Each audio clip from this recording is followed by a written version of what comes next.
Donc bonjour à tous, aujourd'hui je vais vous présenter mes 3 coups de cœur de la rentrée littéraire du mois de janvier là. Donc il en viendra peut-être d'autres, mais pour l'instant c'est ces 3 là que j'ai retenus.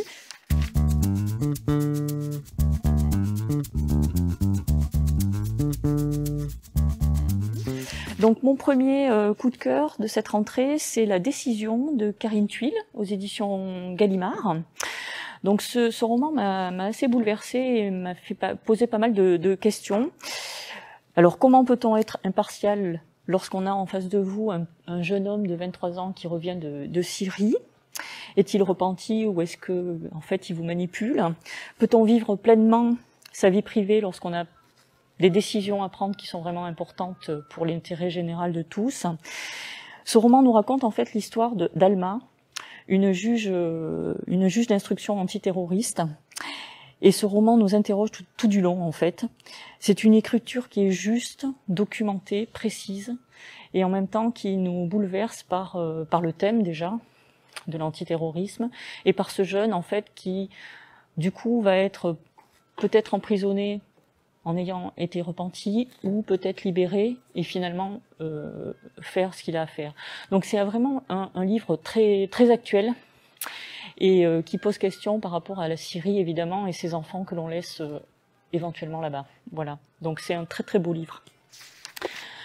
Mon deuxième coup de cœur, alors là complètement différent, c'est son deuxième roman, c'est Stiglitz de Inès Bayard aux éditions Albin Michel. Alors là, c'est l'histoire de Leni, une jeune femme allemande qui vit à Berlin avec son mari, dans le quartier de Stiglitz, justement. Et elle ne fait pas grand-chose de sa vie, en fait. Elle est un petit peu à côté de sa vie. On a l'impression qu'elle dérive, rien ne l'anime. Elle passe des heures à errer dans les rues, à penser à des choses et d'autres sans vraiment d'importance. Et un jour, en fait, tout va basculer.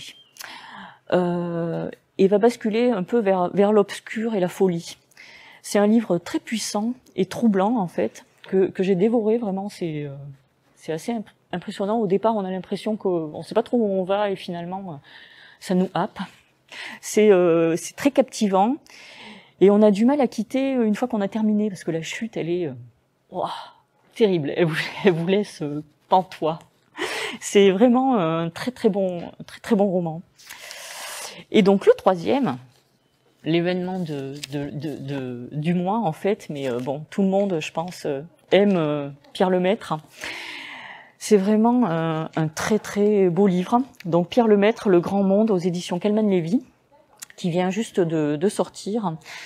C'est vraiment une grande saga familiale qui commence à Beyrouth en 1948. Donc on est dans l'après-guerre avec ces manques encore, toutes ces choses après-guerre où effectivement on manque de tout un petit peu.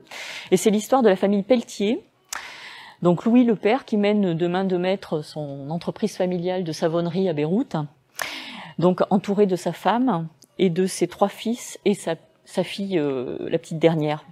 C'est une fresque en fait familiale qui nous emmène donc de Beyrouth à Paris, à Saigon, vers la guerre d'Indochine malheureusement qui va commencer et qui commence à faire rage. Et en fait Pierre Lemaitre est un conteur incroyable et hors pair, quoi. On se laisse embarquer dans cette histoire familiale de surprise, qui va de surprise en surprise. Vous allez voir, c'est assez phénoménal et assez, on prend des coups de temps en temps. C'est vraiment à lire. On passe vraiment un moment extraordinaire. Il se dévore pleinement. Voilà. Je vous remercie. À bientôt.